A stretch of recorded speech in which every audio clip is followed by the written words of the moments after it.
the connection between, Jesus telling them to wait, uh, that he'll send the Holy Spirit soon.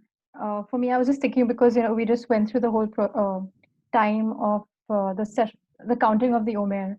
Correct. So this all this that was happening with Jesus after his resurrection and him appearing to them, it was during the counting of the Omer, which is Correct. a time of internal reflection and preparation before they have this celebration where they receive the Torah, The or where they Kabbalah Torah. celebrate. The Yeah, Kabbalah Torah. yeah. So I mean, I was just thinking it's like a similar thing where Jesus is saying you wait, and during the process they would have spent time working on themselves before the day when the Holy Spirit would have come on them.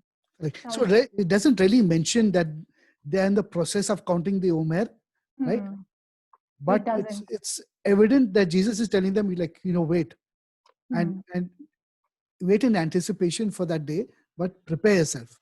It's Yeah. like an undertone. That's basically Hmm. what's happening. Yeah. And what else? Anything else you picked up from there? Even the whole thing with, you know, they knew that Jesus was going to leave or whatever. So they knew that they would have to take on the responsibilities after that. So that, and plus the thing where they had to choose, a new member coming in. Like this whole thing reminded me a bit of what we'd studied of Moses and Joshua, where Moses was passing on the mantle to Joshua, Mm, and mm, the way that he blessed him. I think we'd done a bit of study on that. yeah, So it, yeah. it just reminded me of that. And also, there's the portion in, I think it's Exodus 3, where God talks to Moses through the burning bush. And he tells him like these very signs and all will be there. And one thing that stood out to me was he said, and this will be a sign for you that I will show you a sign, or I'll show you something on that mountain. Like there's a verse that says that. Okay. So in a way, that's also an allusion to the giving of the Torah, or uh, the his connection or communication with them from Mount Sinai. So I was just thinking about that when uh, again that's connected to the Holy Spirit coming down on them. Mm, mm. So similarities like that. I was just thinking about that. And But if you look as to what they done, see in verse,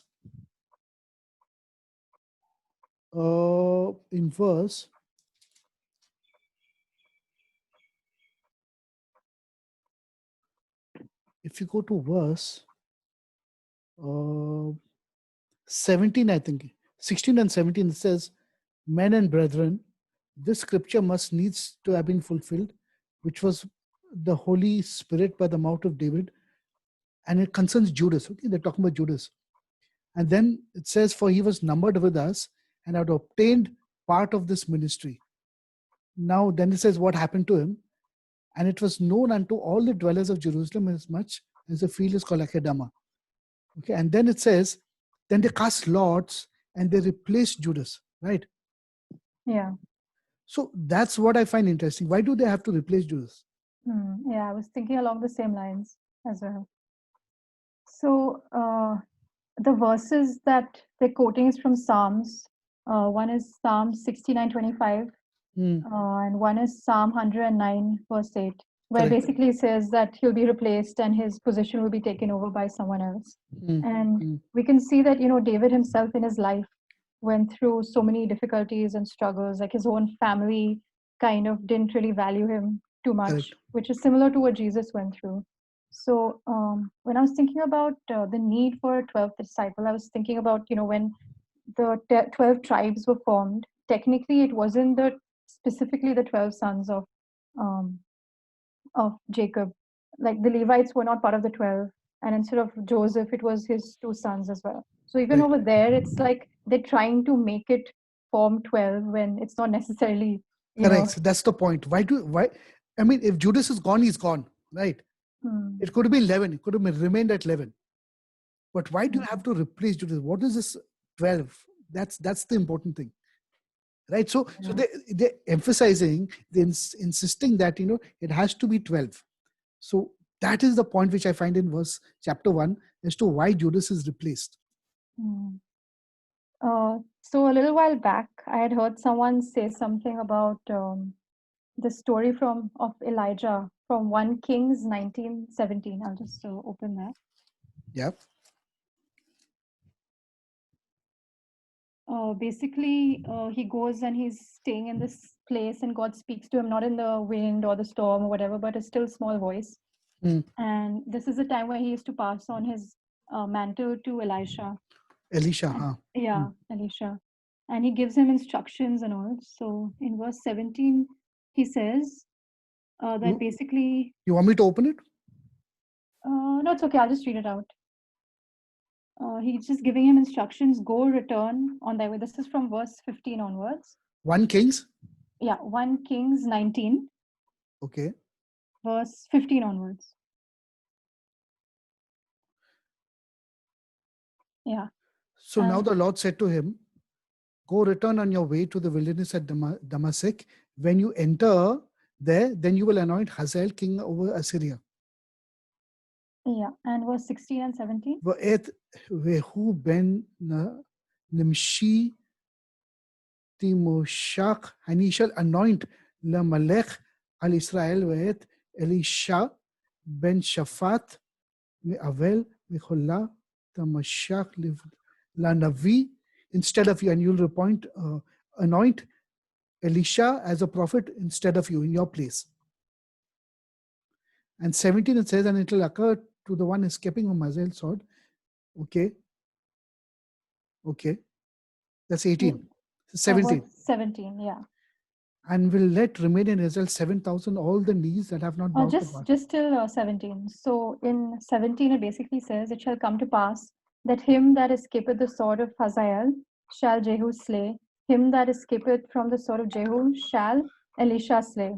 So basically God is telling him that, look, this is what I'm asking you to do, and if this person is unable to do it, then the next person will do it. If that person is unable to do it, the next person will do it. So he's basically saying that whatever instructions I'm giving you, they need to be done. And if the person who is in that position to do it doesn't do it, there'll always be someone else to do it. Like we see that story from Abraham onwards as well. Yeah, like Abraham correct. started the process, and it was his sons and his sons' sons and so on. And finally, it was like much later down the line where the people actually entered Israel and did something. It also reminded me of Mordecai and Haman, where Haman was really evil and Mordecai was doing the right thing, and in the end it was Mordecai who got the praise that Haman wanted for himself, and he got his position. So I mean, I was just thinking about these things when I was reminded of yeah, but why 12? We need to understand why 12. Did you manage to catch on why 12? See, even I'm processing right now why 12, okay? But I can get somewhere. So go ahead. What do you think about why 12?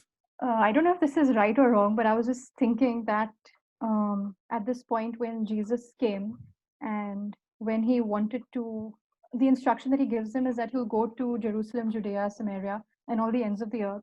It was basically to reach out to the Jews who are in those other places. So maybe, a specific apostle for a specific tribe to reach out to them. I mean, I don't know. Possibly it's a good angle because the Jews were always in the diaspora, right? They were all over. Like, we don't know which tribes actually came to Kerala and India. Thomas reached out to Kerala, India. So do you really think Thomas came to proselytize the Indians to Jesus, or he came for his people first, to the Jewish people? I think so. Correct. No? It's history tells us that Christianity came in 52 AD with St. Thomas the Apostle, but that's wrong. Yeah. Christianity came when in 12th, 13th century with the Portuguese, and then after that the French, then the British actually established Christianity in the 15th or 16th century. Right? But before that, what was it? There was no Christianity in India.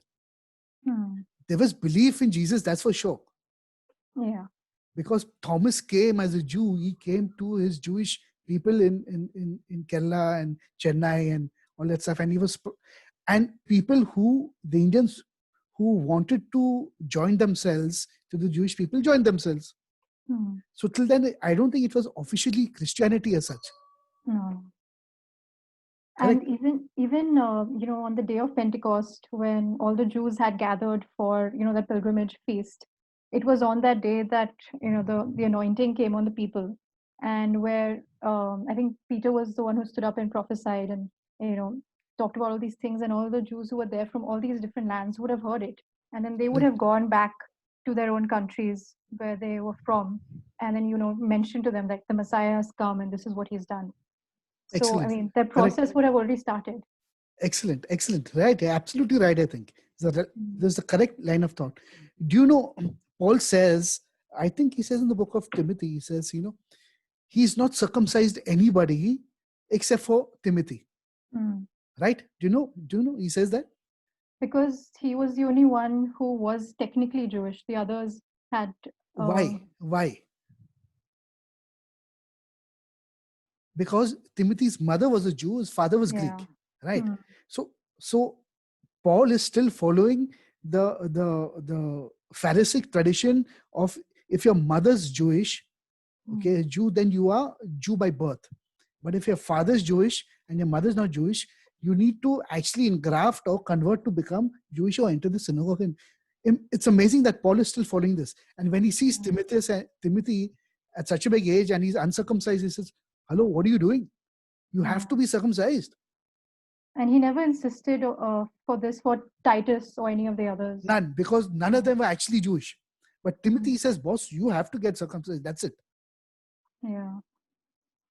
Now, now, you look at the book of Acts. Wherever Paul goes, he first goes to the synagogues. See, this is the misconception which I'm reading, that we've really not grasped, the book of Acts. Wherever he goes, whichever city he goes to, he's first hitting the synagogues. Okay, whether it's in Troas, whether it's in Ephesia, in Corinth, he's hitting the synagogues. No doubt he's having trouble in the synagogues. Okay, now in the book of Corinthians, who is he talking to other in the book of Corinthians? And when he refers to the Gentiles, who is he referring to?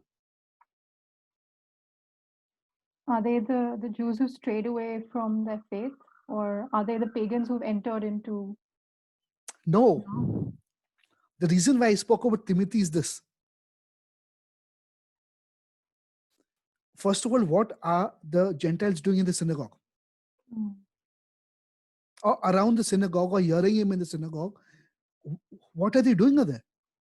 That means these are people of mixed lineage, who, according to Paul, are still Gentiles. They may be coming to the synagogue, doing the synagogue prayers, thinking they're Jewish, but Paul is saying, hello, relax, you are still Gentiles. Yeah.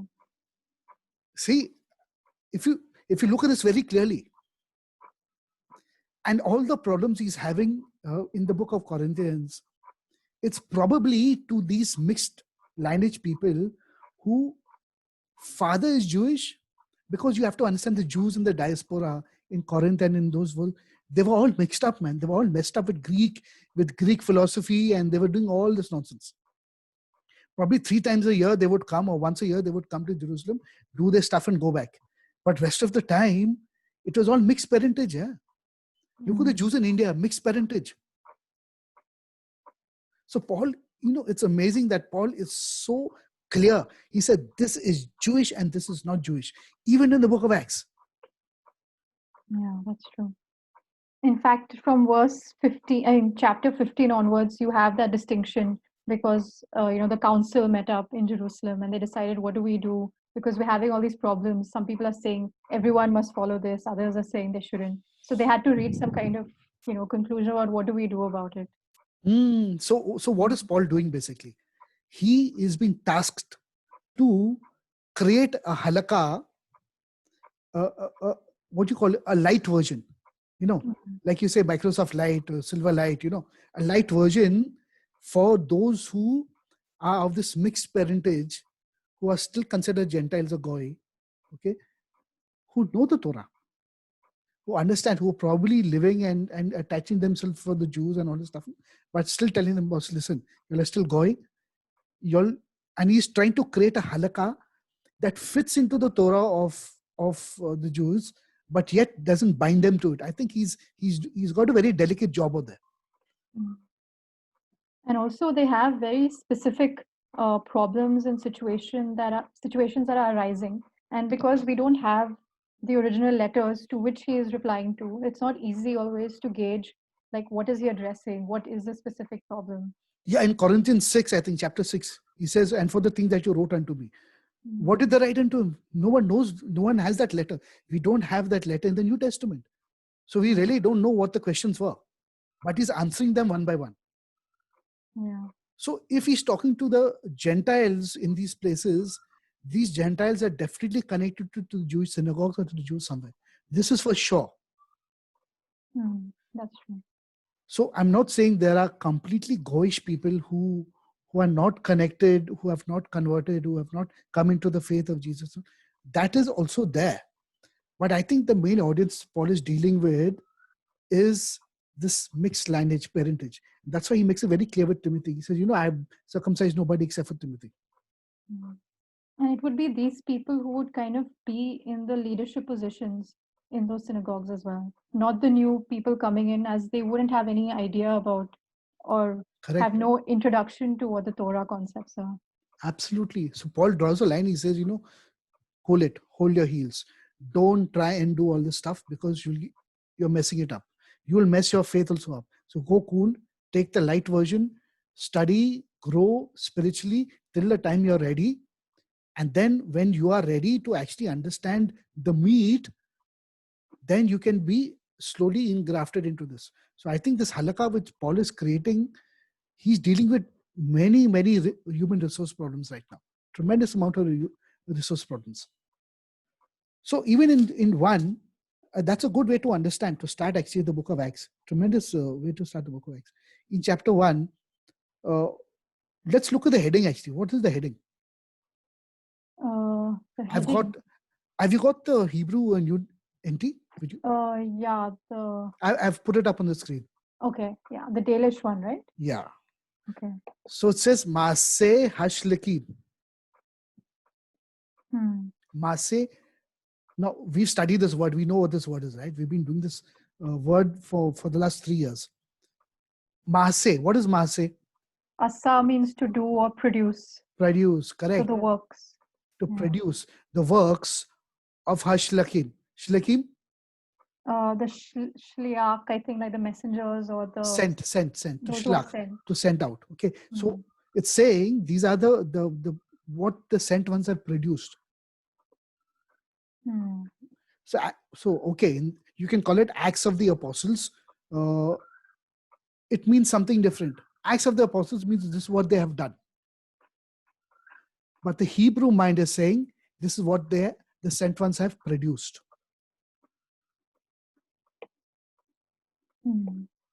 Two different things altogether, isn't it? Yeah. If I'm looking at it from the Hebrew point of view, I have to understand what they have produced. What fruits have they produced? And it fits into the Hebrew mindset that these are the sent ones, and this is what they have produced. What have they produced? This is the story of it. Tremendous. I think it's a tremendous heading also. Yeah. Okay, if you go to verse 2, I'm seeing something out here also. Can you identify what's in verse 2? I put it on the screen. Yeah. Read it if you want. Okay.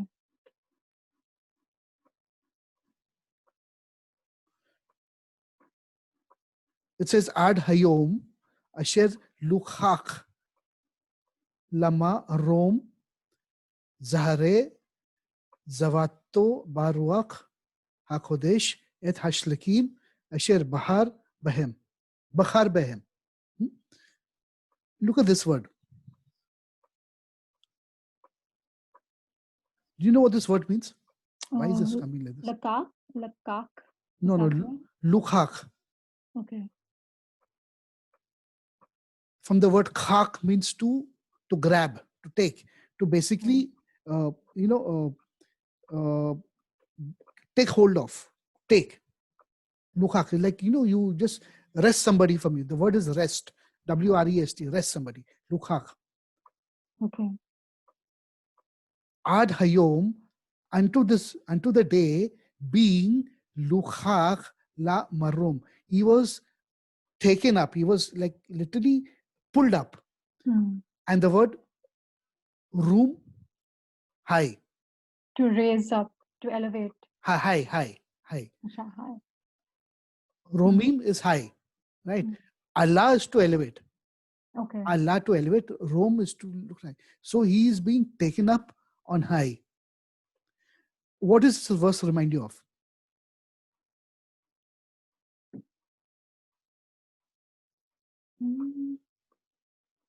I'm not sure. Book of Ephesians. When Paul had a vision? No, if you go to the book of Ephesians, what it says in the book of Ephesians, chapter 1.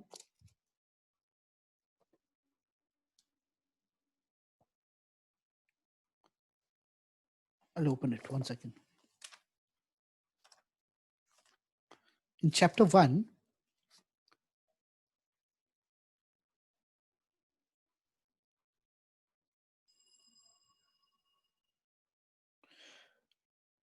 verse 3, blessed be the God, the Father of our Lord Jesus Christ, who has blessed us with all spiritual blessings in heavenly places, right? Okay. So high places, basically. In high places, correct. In all high places. So what is Paul saying out here? So all these spiritual blessings are only given because Jesus is being taken up into this he's been taken up into a very high place, an extremely high place.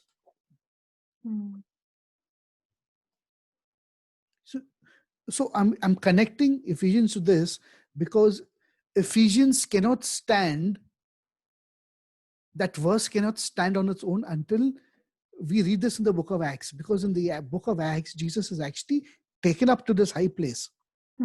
Therefore, he can write in the book of Ephesians because he's in that high place. We also will be lifted up to this high place. But what are we doing? Are we operating in this high place where Jesus is? I guess most of the time we're not. We're not. So what is this high place we're talking about? Or the book of Acts that is talking about? Something to think about. Yeah. Really something to think about. Now, if it is only Jesus who has completed and utilized the Torah to that extent and utilized it to perfection, and also he has taken arvut, which means that, you know what arvut is, right? That he has done all the mitzvah for you and me. Arvut is basically that someone else does a mitzvah in your place. And whatever that person does, it's accepted in your name. Yeah. That's what arvut is about. To take social responsibility and responsibility for each other, that whatever anyone does in anybody's name, it goes to that person's. For example, a person's sick and says, I cannot go to church, or I cannot do this, I cannot go and feed the poor. Can you do this on my behalf? Whatever you do on that person's behalf, that mitzvah will be on that person's name, it will not be on your name. Okay. Like I forget, but in the New Testament it mentions since sin entered the world through one man, so also we have salvation through one man, Jesus. Precisely. What affects one affects the whole. Yeah. Whatever the whole is doing, individually everyone else is affected also. So if sin came through one person, everybody got affected. If salvation came through one person, everybody will be affected accordingly. So this is arvut. And because he's taken up to this high place, he's sitting in this high place, he can give gifts from top and he can pull us up also into this high place. I think this is what Ephesians is talking about, who made us sit. But we have to ask ourselves, are we really sitting in that high place? Because this verse in Acts is actually a prelude to what goes on down. The anointing of the Holy Spirit that comes upon them is based on Jesus going on to this high place. This verse had to come before that. Okay, let's go ahead.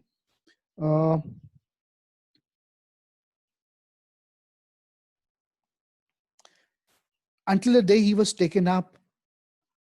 After that, he threw the Holy Spirit and was given commandments unto the apostles whom he had chosen. Okay, so what are the commandments he's given everybody? What are the commandments he's given? I guess a lot of it would be what's mentioned in the Gospels, but also the instructions that is mentioned in the next verse to go out to the ends of the earth. Now that's the point that we had come to. Go out to the ends of the earth. Hmm. Go out to the ends of the earth and proselytize who? Hmm. First, the house of Israel. Israel. I've come first for the lost sheep of Israel.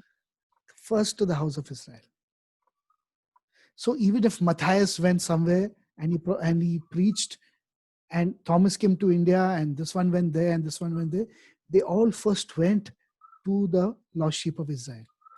And in the process of telling the lost sheep of Israel, you have now aliens who are joining themselves. And then Paul says, okay, since you also want to come in, come in. But, you'll need, this is the line. This is the line. So there's no difference between a guy who wants to come in, who doesn't want to come in.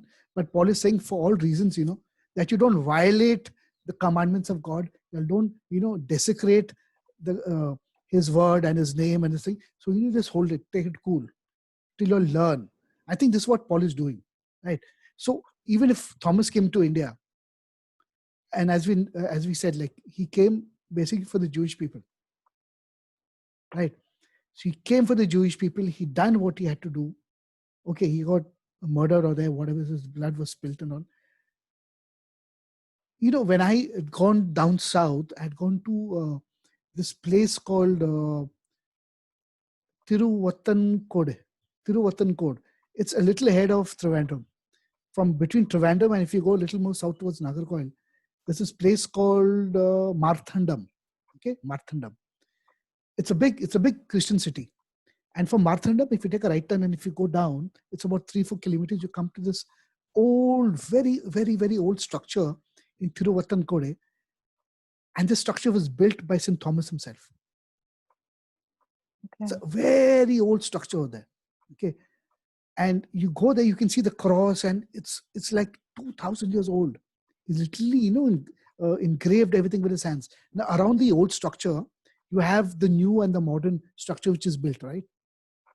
So the basic structure is about this small only. It's about 200 square feet, not more than 200-300 square feet. But the interesting thing which I see now there is, outside the old structure, there is a stone laver. It's still there. So even if Thomas went there, and would have probably prayed or done his Amidah or whatever his Jewish things are there, he would have washed his hands and feet and gone inside, followed. So my point is that these people remain Jewish all their lives. They never changed. Like even in further in Acts, where it says when after the angels came to them and said, "What are you looking up at?" It says they walked back a Sabbath day's journey. So again, another indication that they're staying within the halakha. Absolutely. So what is the Sabbath day's journey? They basically have like a certain distance within a city where you can travel and walk around, and you can't go beyond that on Sabbath day. Yeah. And you realize that is halakhic law. It's not a Torah law.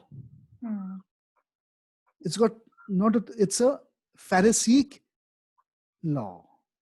It's made by the Pharisees that they would, you can only allowed to travel. You know how redundant these Pharisees made all the laws on this thing. So the Pharisees made boundaries, says, okay, on the Shabbat day, you can only go like, 2 furlongs or 3 furlongs or this. Don't go beyond that. Otherwise, it'll be considered as work. I mean, it's amazing that they're following Pharisaic tradition. Yeah. Isn't it? It's unbelievable. So they remain so Jewish in everything. And I think, it also means that, where the point that they went to with Jesus was also within that boundary. So the point that he stayed with them till was also at that same point. In that boundary. Yeah. I think in the book of, in the 3rd chapter, I'm just jumping just for reference. in the 3rd chapter.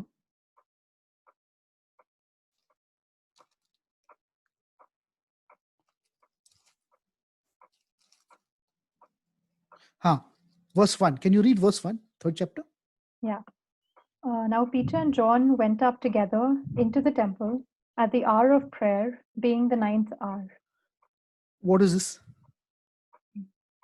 It would have been either the morning, afternoon, or evening prayer. One of those three. 9th hour is the Mincha prayer.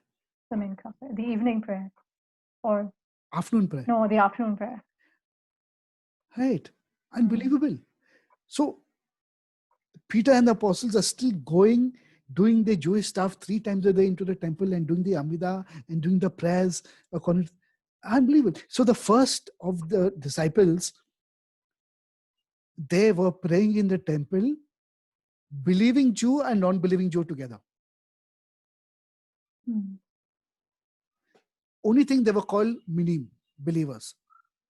Okay. So the word for believers is haminim. Those who believe, it comes from the word emunah, right?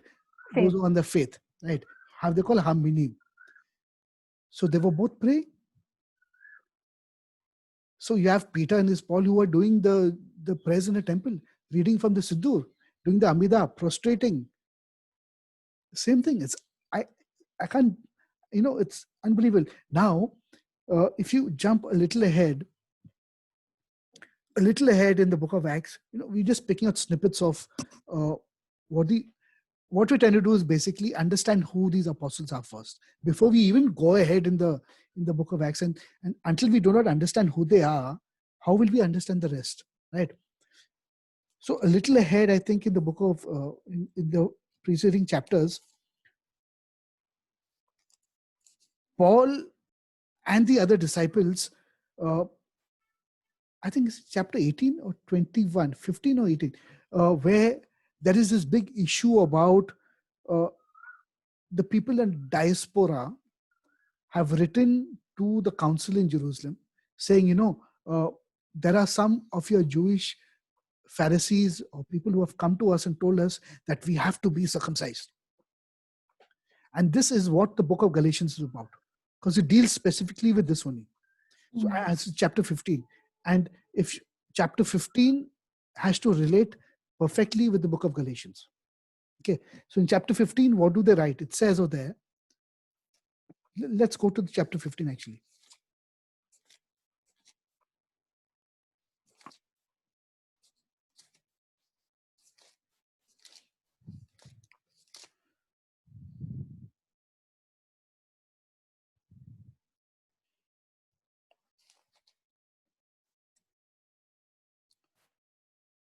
Okay, so Peter rises up in defense of the Gentiles and says, don't do this, don't put this yoke upon them, right?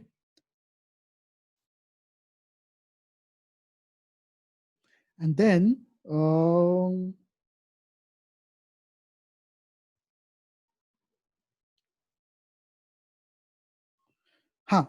at verse 21. For Moses of old time has in every city them that preach him, being read in the synagogues every Shabbat day.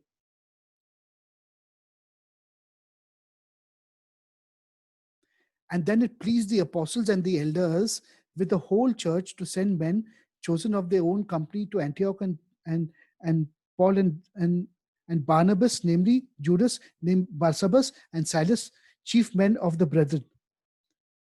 And they wrote letters by them after this manner. See verse 23. The apostles and elders and brethren send greeting unto the brethren which are of the Gentiles in Antioch and Syria and Cilicia. Now, if you look at this very carefully, it says the apostles and the elders and the brethren. Who are these elders? Would they have been like the Sanhedrin? Absolutely, because nothing ever left Jerusalem without the stamp and the seal of the Sanhedrin. So you have the apostles, the elders, the Sanhedrin, who have stamped this, and the brethren, the local brethren also who have agreed. They says, okay, come on, because at the end of the day, the Jewish believers had to work in a framework. Yeah, that's true.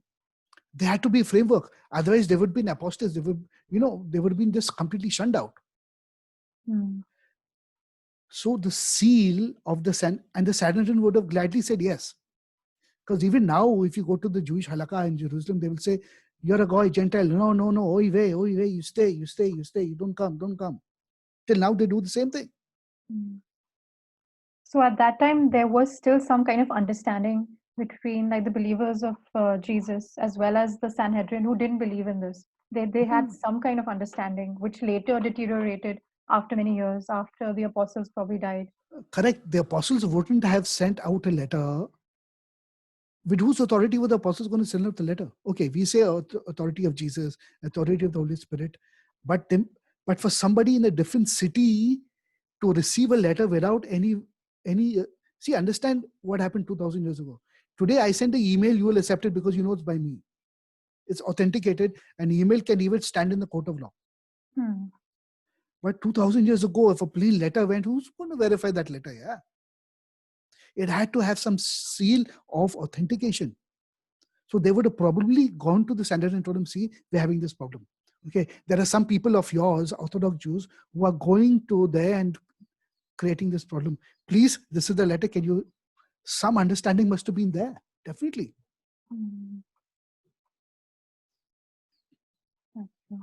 And then that letter has gone out to them saying, stay away from this, stay away from this, stay away. Which I think the Sanhedrin would have gladly said yes. Because they don't want the Gentiles to come in this way.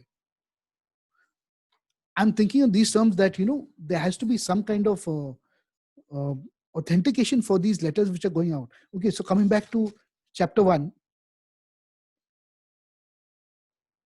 Yeah, so the setting is still for the house of Israel. Yeah. Still for the house of Israel. Right. Now,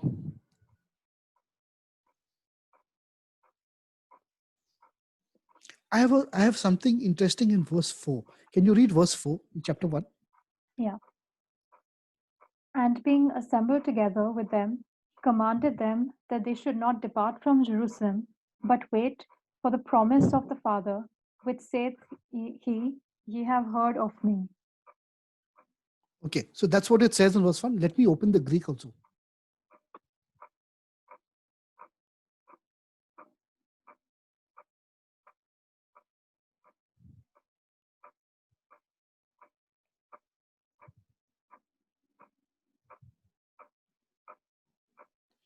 Okay, and being foregathered, he charges them not to be departing from Jerusalem, but to be remaining about for the promise of the Father, which you hear of me. Which Jesus telling me says, you wait, like what you said exactly. This is an indirect reference to the counting of the Omer, like what we learned in Shavuot. What started in Pesach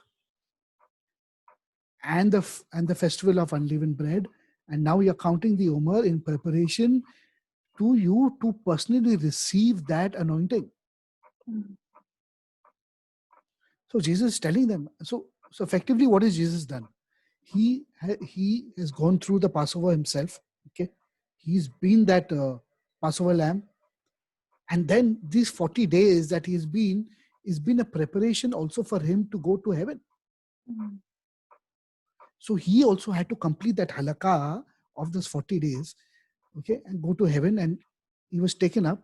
And it's the 50th day when the counting of the Omer happens, that, the giving of the Holy Spirit, but for a specific role. That's where the word Gevurah comes in. If you jump to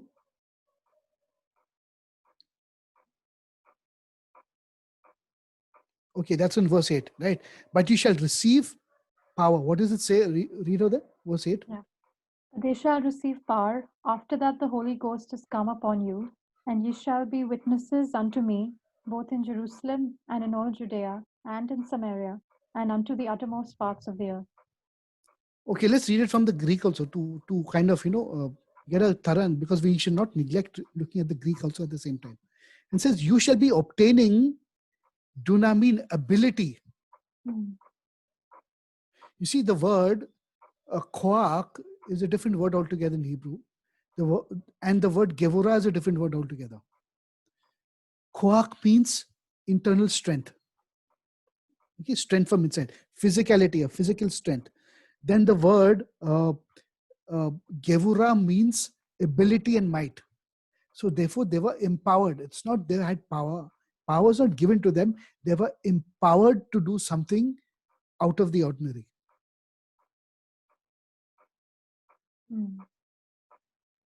It does What not. is Yeah. what is the word that Dalish translates it as? Gevurah. Gevurah. Okay. I'll open it out. Verse 8.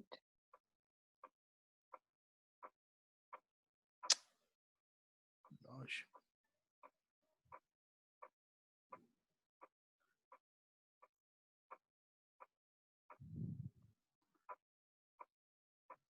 Yeah. So it says in verses, Aval tiseu Gevurah.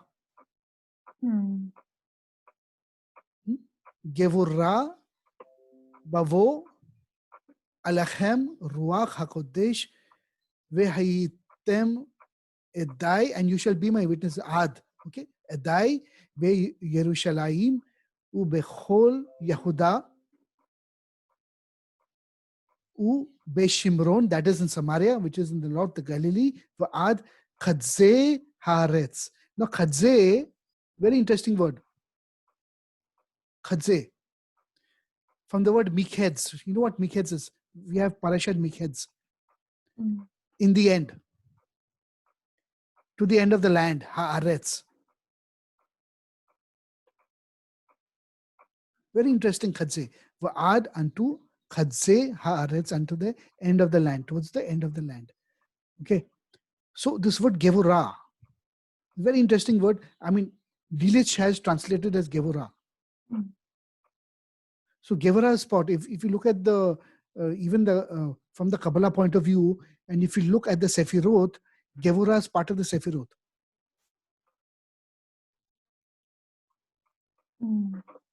Gevurah is part of the Sefirot. Right? So it's an ability which has been given. It's an ability which has been given to them to do a specific task. It's not a blanket anointing just because, you know, I become a Christian and I got the anointing of the Holy Spirit. Each anointing that comes with a task, okay, and with a plan and a purpose of God in each one's life. So now this fits into the entire thing of counting of the Omer. If you had prepared from the counting of the Omer, prepared your life accordingly, it is on Shavuot at this point of time that you would have received this anointing and you would have known what the plan and the purpose of God is in your life. Yeah, you heard me? Sorry, my connection is a little unstable. Yeah. So this is where the Omer, the counting of the Omer connection comes in. So Gevurah, you will get that empowerment. You will not get power for you to feel, oh, I'm powerful. No, it doesn't mean that. You will be empowered and you will be given a certain ability to do a certain task. So this comes down to an individual level as to if you had counted the Omer and if you had prepared yourself, you would have been eligible for this anointing. This is what we learned in Shavuot, right? This is where we touched upon, it's not like a blanket anointing, oh, become a Christian tomorrow. And they teach everybody, oh, brother, you have to be anointed with the Holy Spirit. Okay, I'm anointed with God's Holy Spirit. But then if you're anointed with the Holy Spirit, you have to speak in tongues. And this have to happen. I don't know. I don't understand all this. At the end of the day, it has to be absolutely specific to each one of us. So that's what the counting of the Omer is. That's what you had mentioned also, right? You understood what it is all about. But then they ask him, for him to say something like this, they ask him a very intelligent question in verse 6. And when therefore they were come together, they asked of him, saying, Lord, will thou at this time restore again the kingdom in Israel? Now this is takes everything into a different, completely different paradigm altogether. What do they mean by restoring the kingdom of Israel together? What's happening out here? What do you think? I think a very common belief at that time was, to save them from the yoke of, the Roman rule that's there, and to establish the kingdom of Israel again, so they can, go back to being the light to the nations that they were meant to be. Is it that, or is there more to that? I think there's a lot more to that. Okay, let's study. Let's look at what we have done in the last 1 month. What does the book of Genesis teach us? It's about, okay, fall of man, rebuilding of the world, leave that aside. Then we're introduced to Noah, from which all humanity now spreads out, right? God is kind of rectifying and trying to replenish the world in a better way. That fails, right? It fails. Then we introduced to Abraham. So the story of Abraham now, for the rectification of the world, is started with Abraham, right? So we have righteous people living in the book of Genesis, the book of righteousness, and the promises and the covenants. That's what the book of Genesis is about. What is the book of Exodus about? It's about creating a people, taking out a people, creating a people. And if you look at it, it's God who's doing it. It's not the people. The people are very relaxed in Egypt and saying, we don't want to leave Egypt. We got a horseradish and we got melons and we got grapes and we got meat and we got leeks and onions. We're very happy out here. Why you want to take us out in the desert to die? So as much as the Bible says, they were under hard bondage of labor, it means something else. It does not mean they were licking the ground. It does not mean that. There is something else which the Bible trying to tell us. Now, if somebody is really not happy in Egypt, why will he leave Egypt? What forced them to leave Egypt were the big miracles that God says. So God basically, we think the miracles were for the Egyptians, it was for the Jewish people. Saying, you stay here, going to get whacked. Run. So they came out. So God formed the people. Now when he formed the people, he told them, see, you've come out now. You're going to be my people and you're going to do what I'm going to tell you. You make a covenant with me, so you'll be mine. Right? He gave them the commandment, gave them the Torah, and told them this. Okay, they accepted it, all that stuff. Book of Leviticus, the third step, what did God do? He gave them commandments, set up the priesthood. Priesthood. He established a priesthood. First, he made a people. Now he's established a priesthood. And what he gave instructions in the book of Exodus, he says, no, do it. So then he established the Mishkan, the temple, the priesthood, made them put on the garments and set that up. Book of Numbers. Now he is doing what in the book of Numbers? There's a census. He's taking up, he's making an army. But also in the book of Leviticus, he tells them what to eat, what to wear, how to behave, how you treat one another, mishpat, everything put together. Okay, book of Deuteronomy is about revisiting everything and reminding them this, and there are a few more mitzvahs in the book of Deuteronomy that amplify what's happening in Exodus and Leviticus. So what is God doing in these 4 books?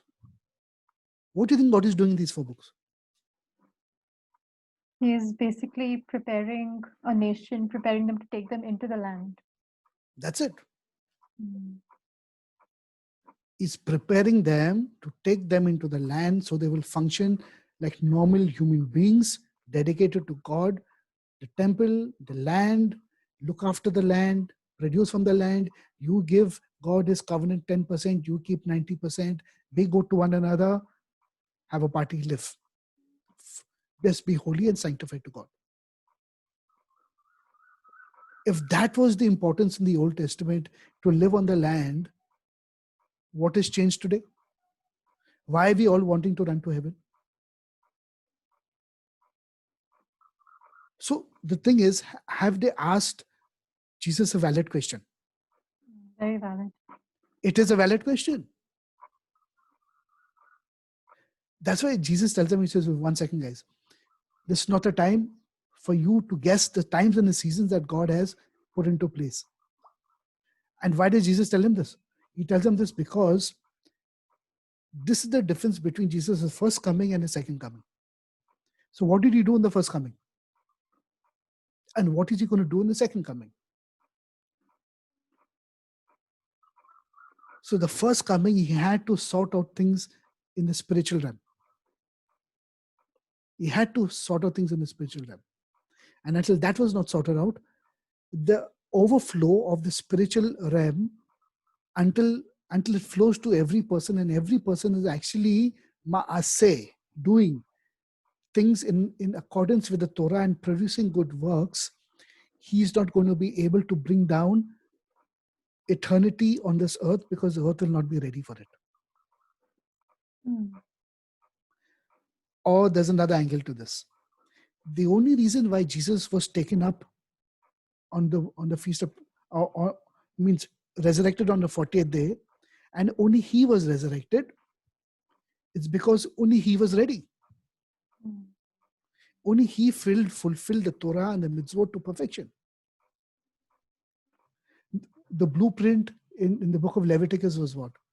If any man wants to draw close to me, wants to do a qurban, he will bring this, bring this, bring this. That blueprint, Jesus perfected. He done it. He was the only one who finished it. So as a first fruit, he's the only one who has done this entire process, and because of which God has lifted him high, gone up high. And then he says, no, I've sorted this thing out. When the time is ready, when you and me and everybody are ready by doing the maaseh, like they say, maaseh hashlakim, what the works, when the world is ready, then he will appear. Because we would have brought ourselves to a certain level to bring him down. Now, what happens when he comes down? And he lives for 1,000 years, right? 6,000, 7,000 years is the millennium. This is what we all believe, right?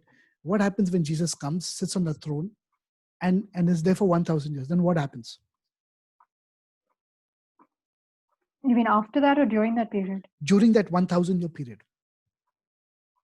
That will be the time where all the Jews would draw together there, and others from the nations, to offer their offerings. Correct, but hear what you're saying. That would be the time where the land is properly established. Yes, but hear what you're saying. The nations would come with a manot, mincha, the manot, the offerings. What are the nations doing? They're keeping Torah. So the nations will learn to keep the Torah ultimately for this 1,000-year period, that millennium. The reason why this is going to happen is because the Torah has to be perfected on this earth. It has to be perfected. Not the Torah of what you see of Judaism today. The Torah of Messiah, his interpretation of it. It has to be perfected on this earth. And once this earth perfects the Torah and lives perfectly in Torah, then God the Father says, okay, now creation is ready.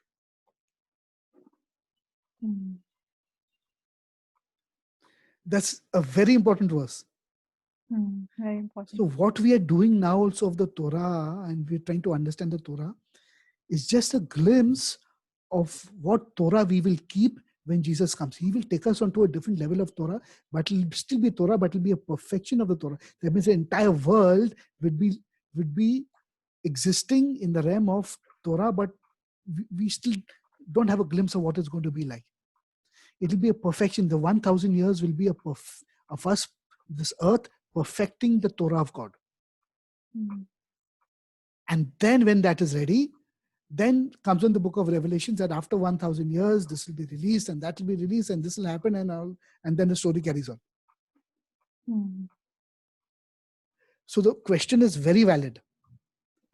Jesus is saying, don't worry, this is not your time to understand these things. And it makes sense that, they would ask him that question, because I mean, some people would think like, why are they asking him this if they've been with him all these years? They've heard what he's teaching. Why would they suddenly have this question? But it's still relevant even at this time for them to ask him because it connects to many things that he would have been teaching them all this while anyway. Yeah. Where does the Roman angle come in this?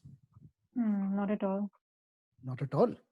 Okay, maybe behind some people's minds, definitely. Okay, that's for sure. Because it was a very tough time to live under the Roman rule. For sure. But the disciples would have a more advanced understanding, I guess, after spending so much time with him. That's the question they asked him. Hmm. This is digging deep into the Torah, digging very deep to understand what's happening in the book of Acts. Yeah.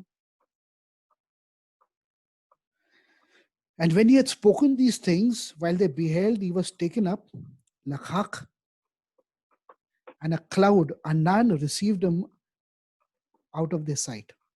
And while they looked steadfastly towards heaven as he went up, behold, two men stood by them in white, and said, Ye men of Galilee, why stand ye gazing up this heaven? The same Jesus, which is taken up from you into heaven, shall come so in like manner as you have seen him go into heaven. And then your verse which you came and says, and they returned unto Jerusalem from the Mount of Olivet, which is from Jerusalem, a Sabbath day's journey.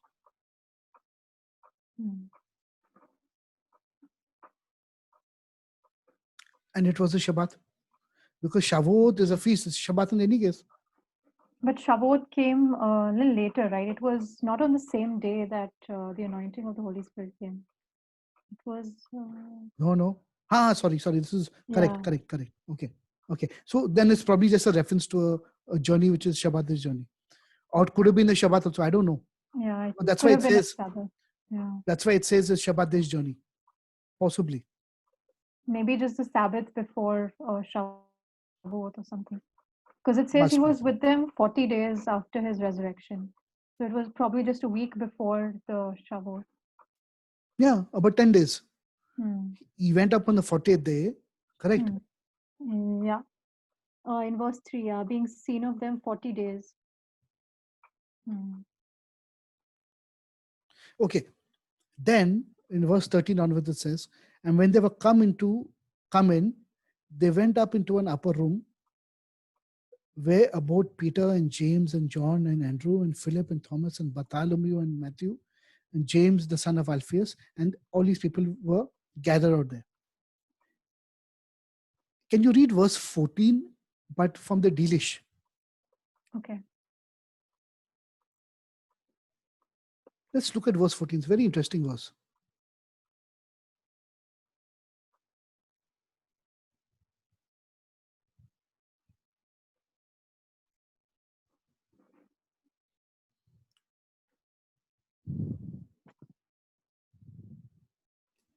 Okay.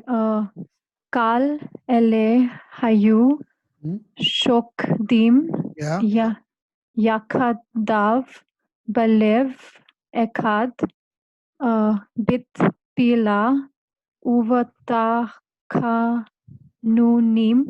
Yeah. I can't really make out. There's some pop-up on the screen. Is that him? Hem. Him. Vehanashim. Im Miriam. Im Yeshua. Ve'im Ehayov. Hehayu. What do you gather from this verse?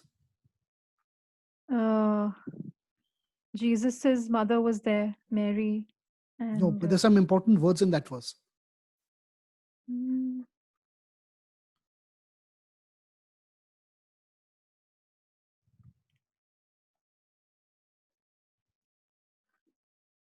They were in unity, Echad. Correct. Absolutely. Look at this word. It's a very interesting word. First of all, look at this word. Shakdim. Yakhadav. What is Shakdim? From the word Shoked. Right? What is Shoked? I can't remember.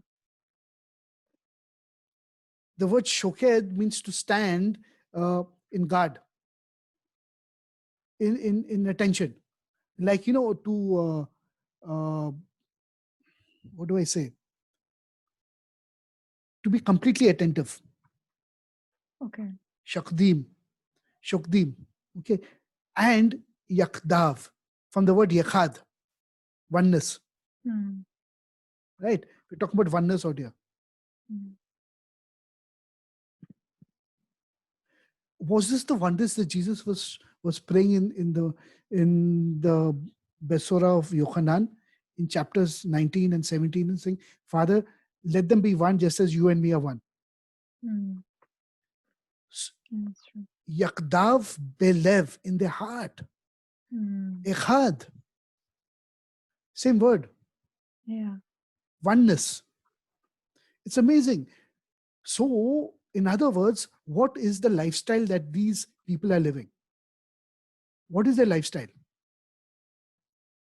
And you compare our lives today, the Christian life, to this oneness life. What is it? There's very little unity among us. We are not in yachad with one another and yachad with God and with Jesus. It's not, no matter what people say, it's not possible. I don't see it. So it says, Shokdim Yachadav, they are in oneness. No, you notice it is from this word, you get the word Yehuda. What is Yehuda? Jew. Okay. Yehuda. Yeah. No, Yehudi. Mm. So who's a Jew? A Jew is somebody who's in echad, in his heart with God and with another human being. That's the meaning of a Jew. And Paul says it. Who's a Jew? One who's circumcised in his heart. So this oneness that we are trying to, I'm emphasizing out here, this oneness is extremely important. For them to receive the Holy Spirit in Gevorah, they had to qualify with all this. It says, Beit Tefillah, and in prayer. Who? Be takunim, and in compassion. Kanun. See this kanun? Mm. Be takunim, and in kindness and compassion with them. Ve hanashim, with the men. Im, with Miriam, the mother of Yeshua, and with the brothers, Akiv. You notice the word Akiv also. It's the same word as Echad. Mm.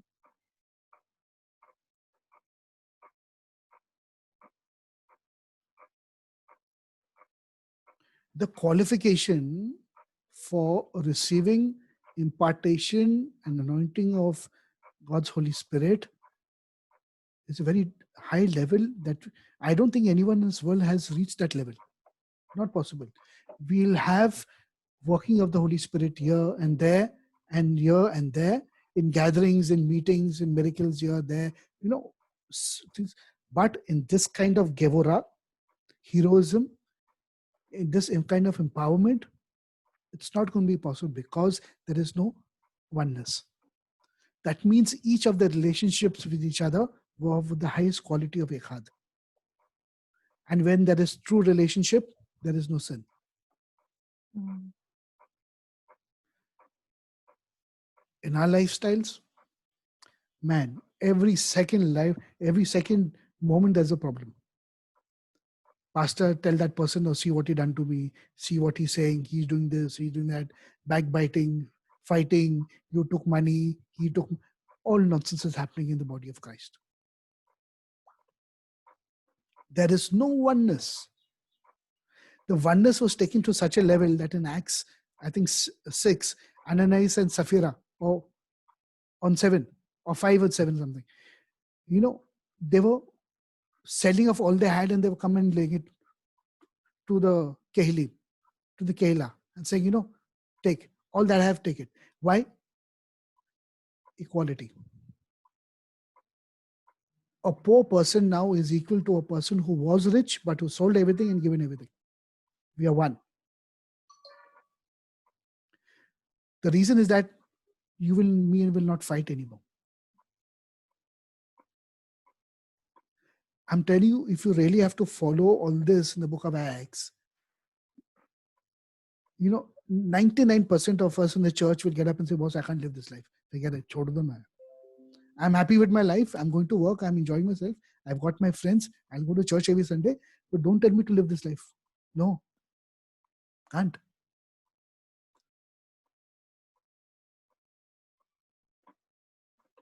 Oneness, not only in spiritual, in heart, but also in the physical things, in the sense, material things.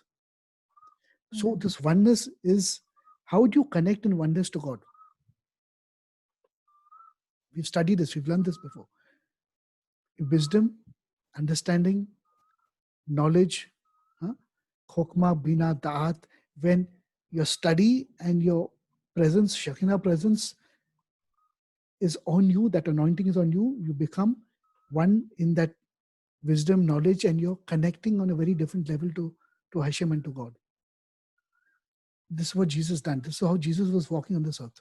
He is walking in that oneness, the knowledge, wisdom, understanding. That's why he kept telling people, if you've seen me, you've seen the Father. Nobody knows what this oneness is about.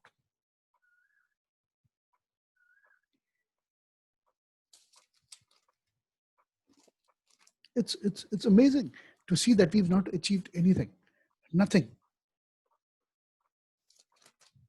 It's actually deteriorated quite a bit.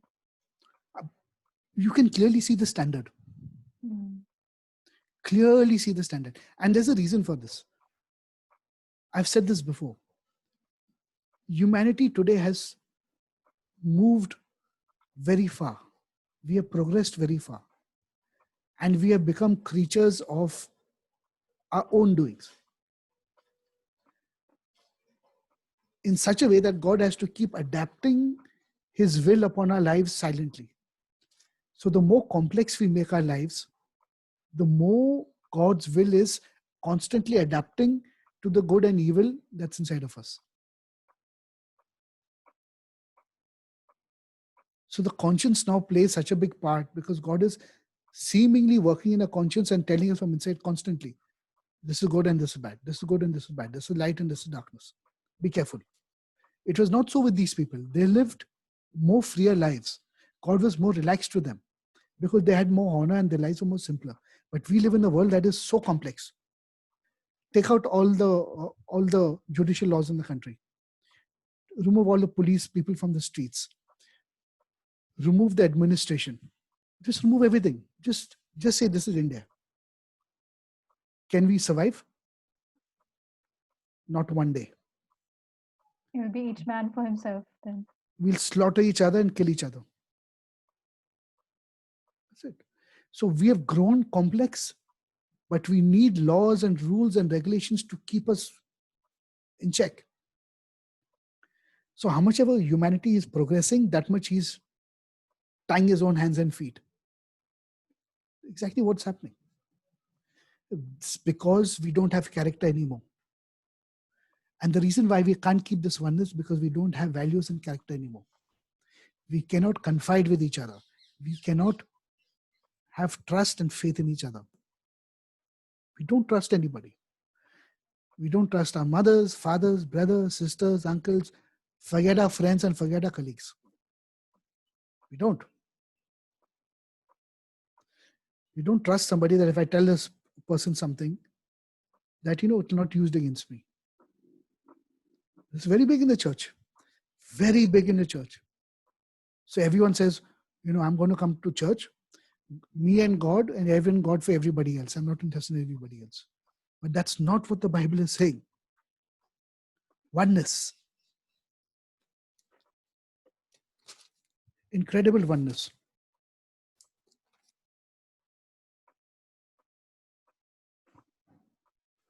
Okay. I think we've covered a major portion of chapter 1. Yeah, after this is just them selecting the 12 disciples. So now we need to answer ourselves, why 12? We know the purpose of the 12 because each one represents one tribe.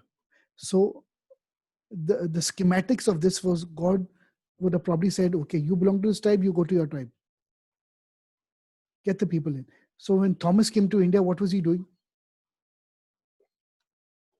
He's bringing his tribe in. So what was he telling the Jewish people in India at that point of time? He's saying, he was probably telling them, see, listen, you'll have been away from the land. You'll have been away from Jerusalem, away from your Torah. You don't know what has been happening in the land. But I've come to give you good news. You remember the Messiah that you're waiting for? Has come. And now, because this is what he has done, and by his blood, you can come back. Mm. This is basically what his message was to the Jews in India. I'm putting everything in context. So the 12 disciples, for 12 purposes. In Matthew chapter 10, what does Jesus do over there? Open chapter 10 in Matthew.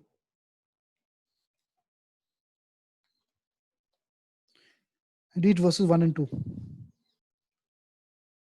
And when he had called unto him his 12 disciples, he gave them power against unclean spirits to cast them out and to heal all manner of sickness and all manner of disease.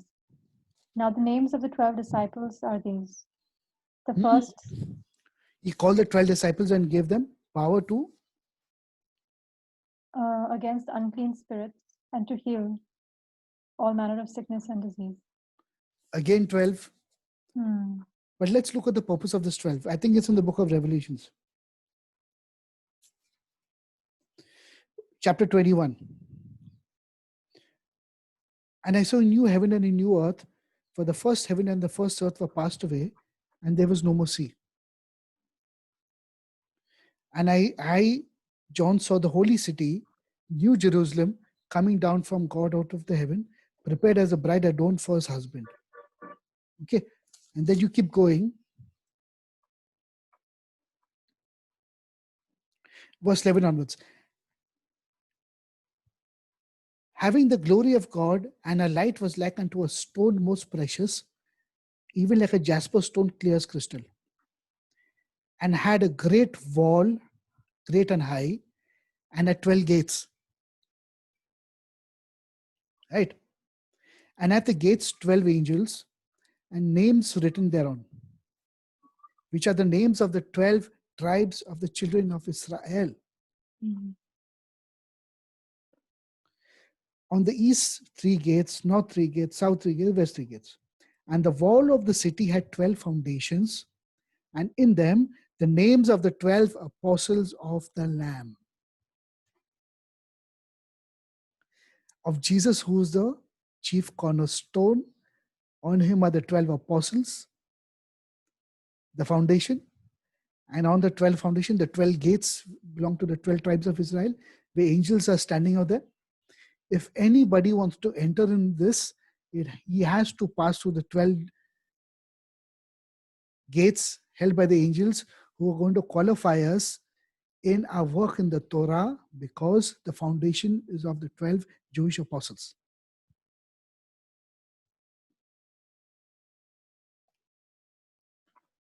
That is why this answers why 12, that Judas had to be replaced. So effectively, when all the 12 disciples were sent out to the ends of the world to bring in the Jewish diaspora. Now, some of the Jewish people were thrown, in the known world then. There are some who are in Spain. By the way, half of Spain, Spanish, especially in the Barcelona region, those are all of Jewish descent. So Spanish Jews are called Separad, okay? But they're also called by a different name. They were called a different name. They were called Marranos, which means pigs. In Spanish, they're called pigs. Why? Because the church at that point of time persecuted them and threw them out. Remember in 1492? Of the Spanish Inquisition. Spanish Inquisition. Threw them out. Told them, you either convert and become Christian, or you'll be beheaded. Mm. They packed up whatever they could in their hand, they ran. Some ran to Turkey, some went back to Israel, some came to India, to Chennai, to Mylapore. And they started doing trading with the Nizam of Hyderabad and all these people. And they were big traders of them. And they first settled, where? In Masalipatnam. Masalipatnam, which then the French came, took over, because by then the Jews started moving off. The French came, then the British came and took over Masalipatnam from the French and made it what? Fort St. George. Okay. And Masalipatnam became Madras. And that's the time Christianity came. Okay, so I'm just giving you a history of what's happening up here. So in Spain and in the Spanish, Portugal, all these people, the Jews, if you see heavy Catholicism today or there, all that stuff which they do, it's because they have Jewish descent, but they're called Marranos. If you go to a list of all the Spanish and the Portuguese names, they'll correlate to all the Jewish names. All of them. Sepharad. If you go to Latin America, South America, they call by a different name. They call the Anusim.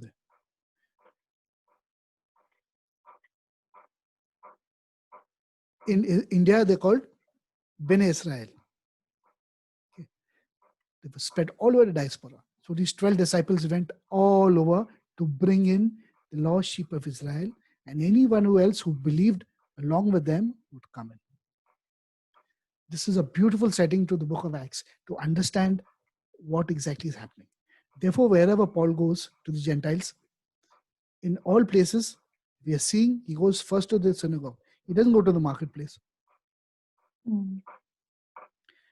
But if he's only talking in the synagogues, then he says, forget y'all, because y'all are rebelling now. Not only the thoroughbred Jews, even those Jews who were mixed, who thought they were Jews, but they're really not. He turned to those who are half and to those people who wanted to believe because they're the hunger and thirst for God. He said, these people have a heart for God. Let me turn to them. He brought them in. So it was a very difficult time, the first 100 years after, in that first century. Very difficult time. That first people who believed the Haminim, they all died and went away. But the church was getting flooded by these people, and Gentiles were coming in. And as the Gentiles were coming in, they were slowly established their own culture. They established their church, whereas the Jewish echad, oneness relationship got lost in this transition. Completely lost in this transition. Yeah, is there anything you want to say? Anything you want to add to this? So there was, what the apostles established at that time. There's nothing of that remained, at least underground or in some form. The early believers who were Jews or who still held on to, the halakha of Paul. True. Why do you think that happened? So, did they die out, or were there still some who still maintained that and carried it on? No, there's a reason for it. They moved. The reason why we don't have, direct anything very specific from that first 100 years of the apostles in Jerusalem, or the elders in Jerusalem, or those people who were the minim, who believed the Nozri, okay, is because they were Jewish. Mm. They never left the Jewishness and started writing letters on their own. Mm. They never done it. They lived the Jewish life. Therefore, there was nothing for them to write. So if we had to kind of trace that, it would be just a tracing of, what happened to the Jews or what happened to Judaism at that time. That's it. Mm. That's it. So what are you going to go to Yaakov the elder or James the elder, then say, James, tell me about your Christianity? He'll say, what are you talking about? I'm Jewish. So what do you want to research about James the elder? That he's a Jew? You'll be disillusioned. You'll try to find your Christianity over there. You're not going to find anything. That is why there is nothing there. Mm. They went to the Sanhedrin, they done the sacrifice in the temple, they went for Shacharit, Mincha, Ma'ariv, they prayed 5 times a day, they prostrated, they done everything like a Jewish person. Everything. Mm. But Paul was tasked to create a lighter version of the Torah to give it to the diaspora who were coming in. And he was searching for those hybrids in between, because see, Greek culture infiltrated the Jewish people of that time. Really, that's why we have the New Testament in Greek. Half of the Jews, had names like Justus and Alexander and Theophilus, but that does not mean they were not Jews. And one of Paul's major reasons was to bring all these people and say, hello, 1 second, you're Jews. Come back. The difference between the epistle written to the Romans and written to the Corinthians. Oh, it's huge. It's huge. And these were the same people that Jesus was spending time with, like the sinners, that's translated, the sinners and tax collectors. They were basically like the Jews who had kind of drifted away from, what they should have been doing. Correct. Some would have had those mixed backgrounds as well. Yes. So everything's in context of the Torah. So when Jesus says also calls them sinners, and he calls them this and this thing, he's talking in context of the Torah. He's not talking out of the context out of Torah. No. Even the Sermon on the Mount is in context of the Torah.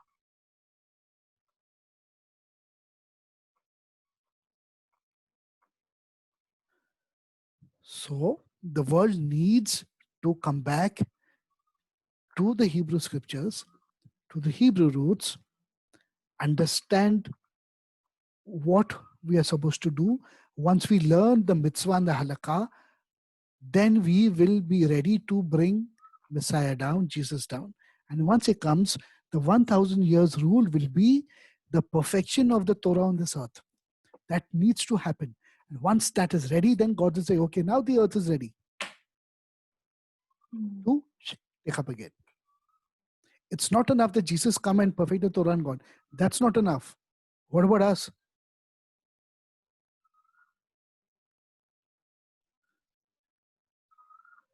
We're still waiting and looking up like the apostles were doing.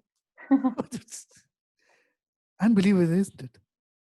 There's so much, even the first chapter to talk about it. So much. Yeah. So as a setting, this is chapter 1. And if there's anything you want to close with, we can continue this discussion as and when, and so people will be like, they'll actually learn what the book of Acts is all about. Yeah. Seriously. Yeah. And mind you, the book of Acts talks about many things. It talks about Epicureans and theologians. What is the Epicureans and all the and Aristotle? There's a lot of stuff to learn in the book of Acts. Trust me. Unbelievable stuff. So anything you want to say before we kind of close up? No, not really. I think we covered a lot of things. Okay, good. So friends, this is Natasha. Sorry, we never introduced her. She's been a Talmidim in the yeshiva for the last 3 years, and we've been studying scripture like, I can't even explain it. It's amazing what we've been doing and learning to read the Hebrew scriptures, the New Testament, Old Testament. And what you've seen today is basically what we do in the yeshiva. Okay, so I hope you'll enjoy it, friends. Thank you, Natasha. So the next time we meet, we'll do a little more, probably chapter 2 and chapter 3. We'll go into this. Yeah. Chalo, take care. God bless. Good night. Yeah. Thanks, Mark. Bye. Bye.